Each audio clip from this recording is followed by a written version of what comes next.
Bungie is bringing some massive changes to Destiny 2 with the arrival of Season 21. It's time to jump into this week at Bungie. First up, they give us a TLDR of Season 21 changes. They have economy updates, Rahul exotic engram focusing. You can now decrypt or focus exotic engrams with Tier 1 and Tier 2 options. Very much looking forward to that myself. Weapon deep sight activation. There's a new currency called Deep Sight Harmonizer. Changes to crafting costs. Legendary shards are no longer required. I love that. Next, they talk about weapon sandbox tuning, where they're changing the reticles and FOV and zoom and a variety of different things in regards to weapons. We've covered all of this in previous videos, so we'll move past this. Then they go over the abilities tuning, which we've already covered as well, where they're buffing a bunch of different roaming supers. It's looking really good for roaming supers. And also they're doing exotic armor tuning, and they're referencing that article as well. There are some other significantly nice quality of life improvements coming with Season 21, including new Vanguard bounties. Finest Matterweave and Rainmaker can now be consumed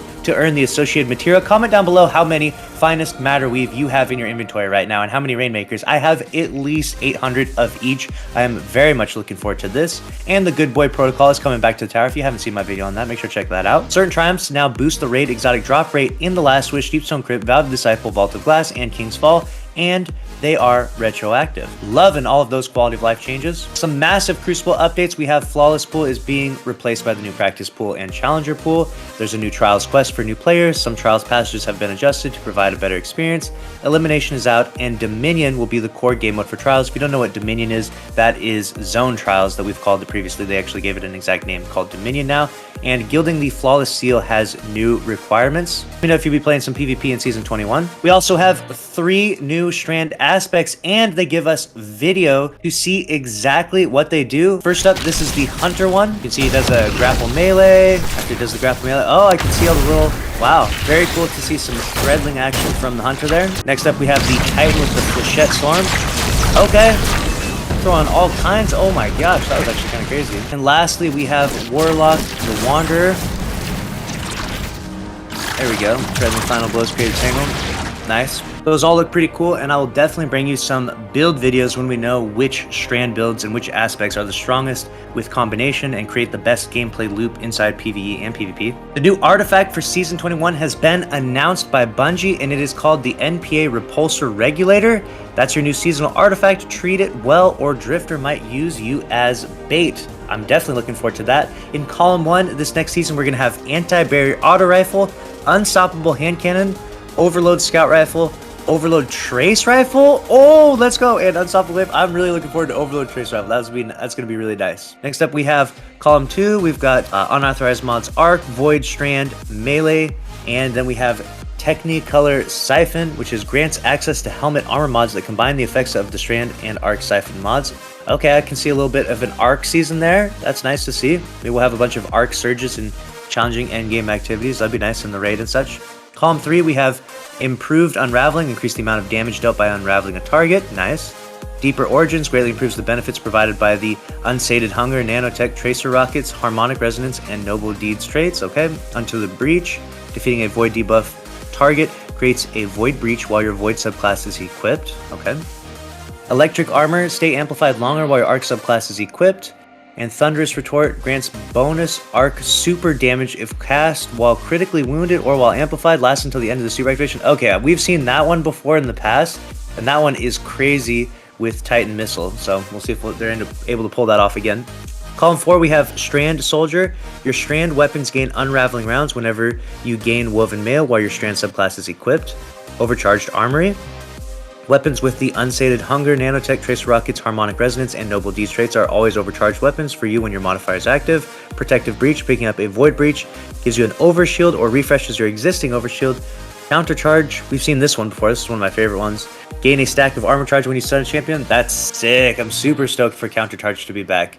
Amped up, gain damage resistance while amplified, nice. Next up, we have Column 5. Conductive Cosmic Needle. Targets affected by Strand debuffs take increased damage from Arc and Void abilities. Shock and Awe. Arc Final Blows when you're amplified. Summon a burst of lightning that damages and jolts targets. Okay. There's going to be some really sick Arc builds next season. Supernova, picking up a Void Breach causes your next source of Void damage to create a large weakening pulse. What? Okay, you're gonna debuff with that? Wow. And we've got Squad Goals, performing a finisher while you're amplified, grants amplified to nearby enemies when your Arc subclass is equipped. Nice. Performing a finisher when you're a Woven Mail, grants Woven Mail to nearby allies when your strand subclass is equipped. What? Performing a finish while you have Devour grants Devour to nearby enemies when your void sub. What? That's gonna be crazy. What the heck? You're gonna be able to hit a finisher and all of your teammates have Devour, or all of your teammates have Woven Mail. That's gonna be really sick. Lightning strikes twice. After throwing an arc grenade, gain increased grenade recharge for short time, while arc final blows extend the duration of the benefit. Oh no. Okay. With that, it's definitely gonna be an arc season. Arc subclasses and arc builds are about to be crazy. Bungie then goes on to give us an update on elemental shield changes. So you can see these two videos here. You can see what the Minotaur looks like with the previous shield, and then you can see what the new shield looks like.